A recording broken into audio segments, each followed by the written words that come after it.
emotionally ready to see them actually separate. I just had to stop.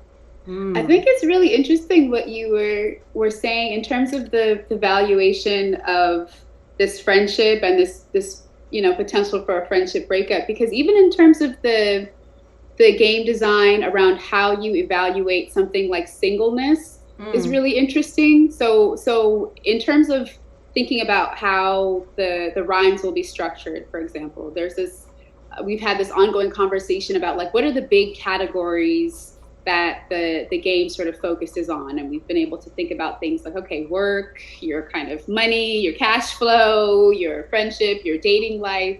And as we were figuring out, the valences of the different words in the categories, like what's a positive dating word, right? What's a negative dating word?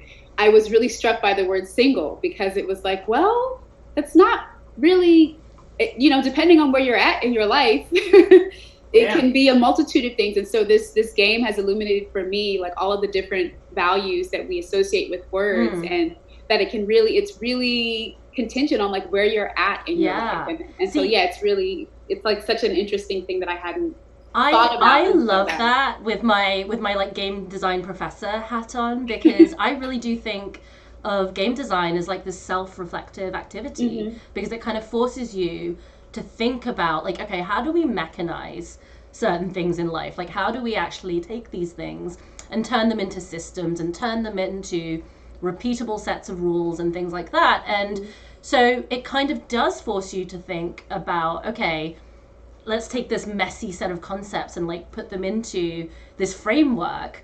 So it makes you, really interrogate yourself and interrogate like norms in the world and all kinds of things. So I love that you said that. That's great.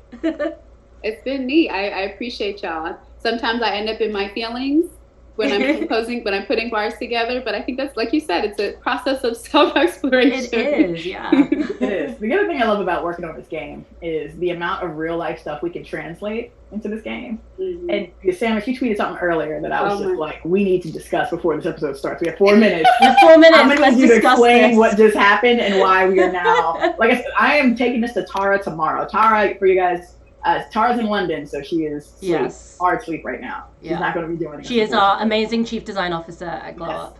She does all the things, everything, including system design. And I'm running to her being like, we need trifling achievements unlocked for this game based on the story that Samus just told. So Samus, please share with the world what has happened. So I took my behind to Target to get snacks today, and I had my full mask on and a hat, my like I was insulated. And so I go into Target, I'm leaving, I've got my groceries with me. This car pulls up 6 feet away, mind you, which is great, social distancing. Window comes down, homie's like, hey miss, you kind of cute, my friend is interested in you. And in that moment I was just in a state of shock, like this can't be happening. We're not hollering during the pandemic.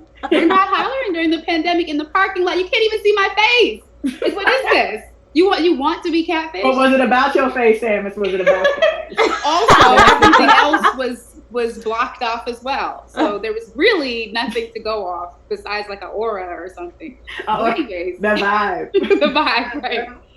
And so he's like, he's asking me if I'm interested. I was like, I'm not interested. I'm married, right? And I'm getting ready to go. And he's like, so is he. Talking about his homie who's trying to holler at me. Oh, and I was just like, this is unbelievable. Yikes. Literally risking it all. Like I just couldn't. So I had to take my behind out of there. But it's incredible to me that people have the energy to be so trifling. Like, we've all got time. I understand that, but it's the energy that I'm confused about. Like, you really expended useful, like mitochondrial energy to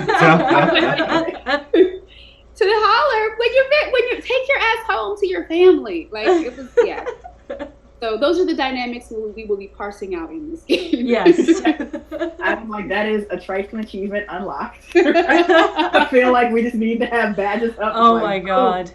How we should do that been? For future streams while we're watching the episode. We just have a button that we press where it comes up on the screen. I mean, I feel like Lawrence's behavior in general is one long, like... Wow. Oh, really? With T-minus 2 minutes to go, you're going to bring up Lawrence? I am. I have to admit, I was Lawrence Hive I was Lawrence Hive. I hope I'm still Lawrence Hive at the end of this episode. Or at the end of this season. I don't know. Yeah. I'm concerned about this whole situation. Not that I don't feel like Lawrence and Condola deserve happiness. Yeah. I do still like Lawrence, Issa, and like when they were good, I feel like they could. That's true. I mean, like, back in the day, Lawrence. Yeah. Right? Like, The that's little really scene on the who. That's couch, really all the our cuteness. Lawrence. The Carl Thomas sweatshirt. Yeah. There's I have so many questions about that scene still.